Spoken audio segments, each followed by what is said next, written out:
Everybody, it is Lilia Salmira, your holistic practitioner, checking in and trying to understand more about this live Facebook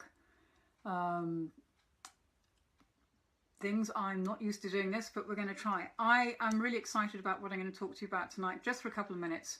It is the humble vitamin C. I believe it should be in absolutely everybody's cupboards. It is so unbelievably powerful, and it's something that lots of people have access to at home. Before I get involved in this too deeply, I should specify I am not a doctor. I'm a holistic practitioner of 20 years, and therefore everything I'm saying here is my opinion only. And if you want to do any of this, I suggest you check it out with a doctor. And this is for information and entertainment purposes only. The humble vitamin C is amazing when you consider that Linus Pauling was able to get 2 Nobel Prizes for his work on this humble vitamin. It is not humble, it is mighty, the amount of things that it can do. For starters, it is an antioxidant. It is capable of being antiviral, antitoxin, antihistamine. It helps you to lower fevers. It's an antimicrobial. It can act as an antidepressant. It's anti-inflammatory. It is so powerful, and you can have access to it anywhere. You can buy it over any shop counter. So it's kind of one of the go-to things in your cupboard when you realise that you're under the weather or somebody in your family is very much under the weather. If you consider the amount of processes that go on in your body, you'll find that vitamin C probably underpins or is really, really important for those processes and metabolic things to take place in the body. And what is so sad is that the powers that be decide that the recommended daily allowance should be perhaps 75 or 95 milligrams per day, depending on your sex. Now, if you go into the wild, and all animals create lots and lots of vitamin C. In fact, they create more for themselves, even the huge animals, than the recommended daily allowance for a human. For example, a monkey makes on average 500 to 600 milligrams of vitamin C for itself each day.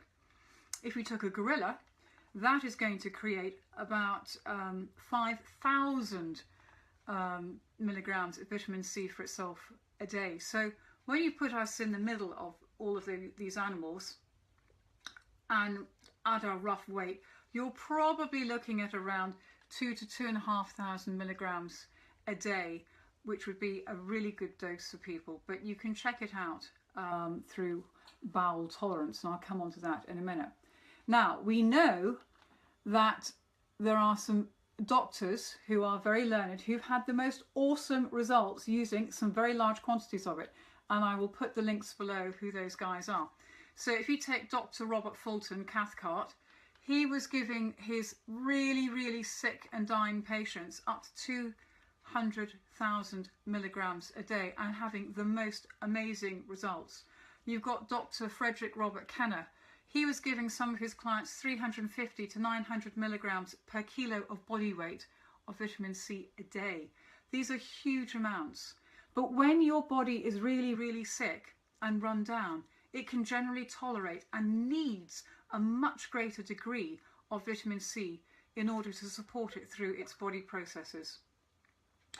There are many food sources that you can have, and there's a lot of arguments saying you should get your vitamin C through food sources. However, our soils are so depleted that you would have to eat probably an entire vegetable shop to get the amount that you really, really need.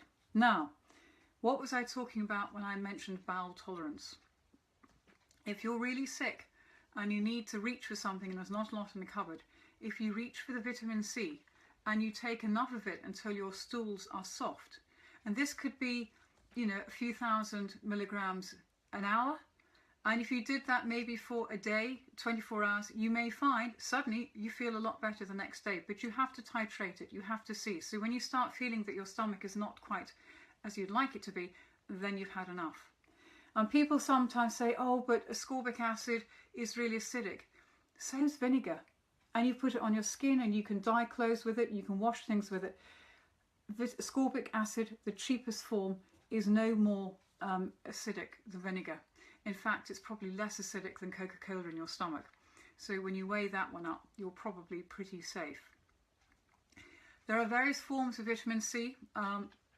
Probably one of the top ends of the range is liposomal, and that means you hold it in a oil, a lipid content, so it's attached to the fats, and then it's able to pass over the blood-brain barrier. When you have a liposomal product, you have to hold it under the tongue for about 30 seconds or a minute if you can, and then it goes directly into the bloodstream to where you need it to go. Another form of vitamin C which is excellent is calcium ascorbate, and that's buffered, and you can put that around your gums. So if you've got bleeding gums or you've got poor gum health, basically, you can find that can do a great deal to support that area. So there you go, a very, very quick rundown on probably one of the simplest nutrients that you're going to have in your cupboard. And if anybody has any questions, please email me. And don't forget, if you'd like to, I'm going to be doing these probably 3 times a week for about 5 minutes, probably around 6:30, Monday, Wednesday and Friday is the plan at the moment.